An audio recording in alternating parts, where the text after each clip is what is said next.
Stop sudah. Kalau nggak mau berhenti, Otan laporin Pak RT nih biar nggak panjang urusannya.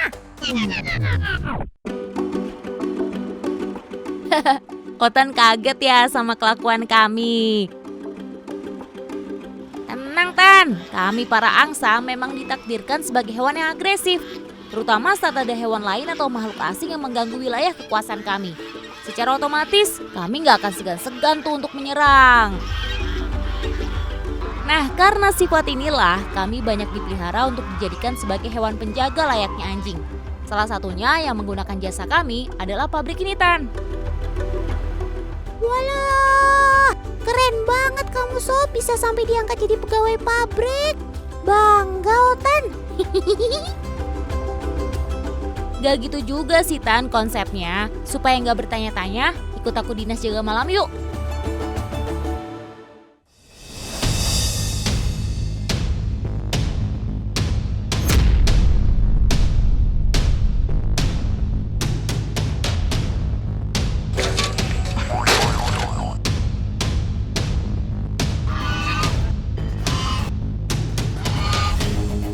Biasanya saat ada orang asing yang masuk ke teritoriku, otomatis kami akan langsung bereaksi.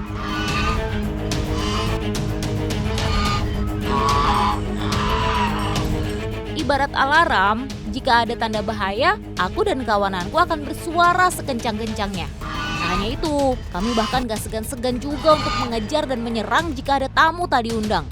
Memangnya mau kami serang dengan jurus sosoran maut?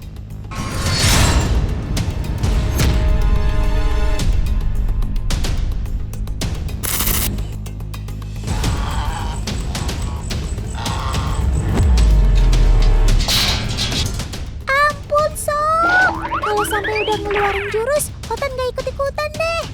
Biar para tamu tadi undang aja tuh yang kamu sosor, biar pada tahu rasa. Ngomongin soal sosor menyosor, siapa nih yang waktu kecil pernah dikejar atau digigit soang?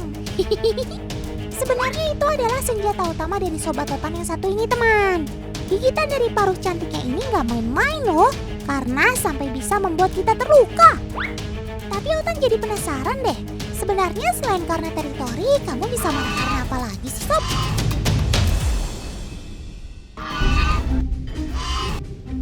Intinya Tan, gak akan ada asap kalau gak ada api. Aku bisa marah karena terusik. Apalagi jika ada yang mengganggu pasanganku. Seketika keberanianku besar layaknya singa.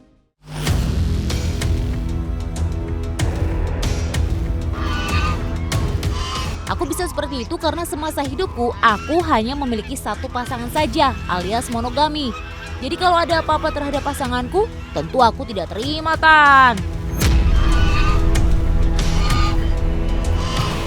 Sudah, Paman! Hentikan! Otan takut gigitan soang ini bisa berakibat fatal. Lihat tuh, teman. Otan bilang juga apa? Bekas gigitan soangnya lumayan juga kan? Kulit Paman aja sampai pada merah begitu. Terbukti kan kalau serangan sobat Otan ini nggak main-main. Betul banget Tan, walau tidak mematikan, gigitanku memang perlu diwaspadai. Karena pada tepi atau sisi luar paruhku terdapat deretan gigi tajam yang terbuat dari tulang rawan atau disebut tomia. Dengan kata lain, gigitanku ini nggak akan mampu mematahkan tulang manusia. Ya paling-paling bikin lecet atau luka pada permukaan kulit saja sih. Pedes-pedes dikit gak apa-apa ya.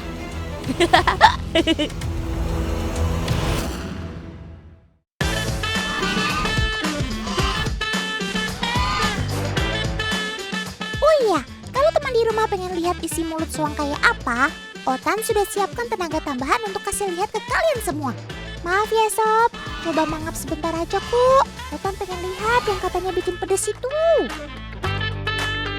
Walah, ada-ada aja kamu Tan.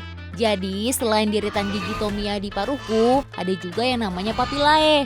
Papillae adalah struktur yang pada lidahku mirip seperti duri. Tajam-tajam gitu deh Tan. Papillae berfungsi untuk menyimpan makanan dan membantu memasukkannya ke dalam tenggorokanku. Selain itu, struktur lidah seperti ini berguna untuk menyaring air dan lumpur saat kami sedang mencari makan di dalam air. Kerennya.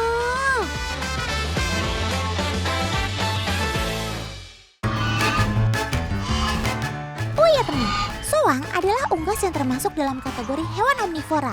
Di peternakan, soang peliharaan biasa diberi makan konsentrat atau gandum. Sedangkan di habitat aslinya, soang dapat memakan beragam tumbuhan air seperti rumput, alga, hingga serangga ataupun ikan kecil. Senang deh Otan punya teman yang doyan makan. Oh ya Tan, buat soang seperti kami ini, makan memang yang utama. Tapi minum juga gak kalah penting. Karena air adalah kunci untuk membantuku saat proses menelan. Belum saja, unggas seperti kami ini tidak dapat memproduksi liur seperti hewan lain.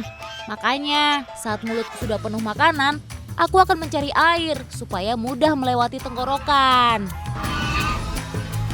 Oh, biar nggak seret ya maksudnya.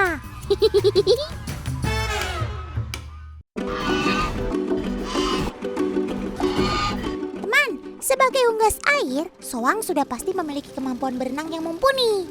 Tapi yang bikin Otan terkagum-kagum, kemampuan terbang si soang ini ternyata juga luar biasa loh. Yap, betul banget Tan. Kemampuan terbang yang kupunya ini gak lepas dari keberadaan sayap besar di tubuhku. Bila dibentangkan, ukurannya bisa berkisar antara 1,3 sampai 1,5 meter. Punya sayap sebesar itu memangnya buat apaan sih Sob? Jadi gini Tan, di habitat alami kami memang terbiasa terbang untuk bermigrasi dari satu wilayah ke wilayah yang lainnya. Semua kami lakukan demi keberlangsungan hidup yang lebih baik. Biasanya kami akan bermigrasi ke wilayah dengan sumber makanan yang berlimpah. Gak cuma itu, proses migrasi kami juga terkadang untuk menghindari cuaca ekstrim, seperti cuaca dingin atau musim panas berlebih. Kalau sampai keliling dunia, ajak-ajak Otan dong. Saat bermigrasi, batas negara bisa kami lalui tanpa permisi. Selama migrasi juga, aku dan kawananku dapat terbang dengan kecepatan sekitar 64 sampai 80 km per jam. Untuk menghindari predator atau bahaya, kami juga mampu terbang pada ketinggian yang sangat tinggi, hingga terkadang mencapai lebih dari 8.000 meter di atas permukaan laut. Top banget Sob, keren maksimal lah pokoknya.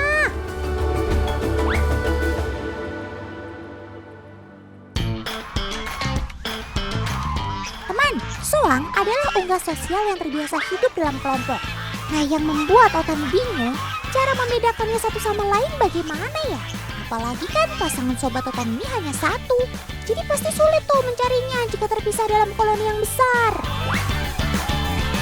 Tenang saja Otan, selain dari penglihatan, aku juga mampu mengenali pasangan atau keluarga kami dari suaranya.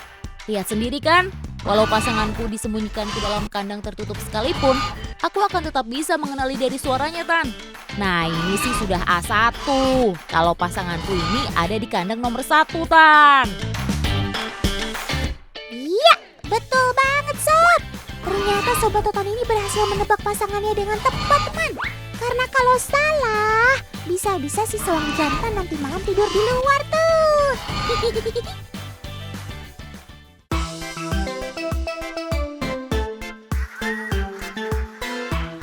Nggak cuma si soang aja nih yang kisah hidupnya menarik. Tapi saudaranya si bebek juga punya kisah yang gak kalah seru. Hai Otan, kenalin nih, aku adalah Bebek, si hewan yang suka banget antri. Lihat aja tuh, kalau jumlah kami ratusan, tapi kami tetap antri untuk masuk ke dalam kandang motor ini. BTW, sudah siap ikut perjalananku hari ini kan?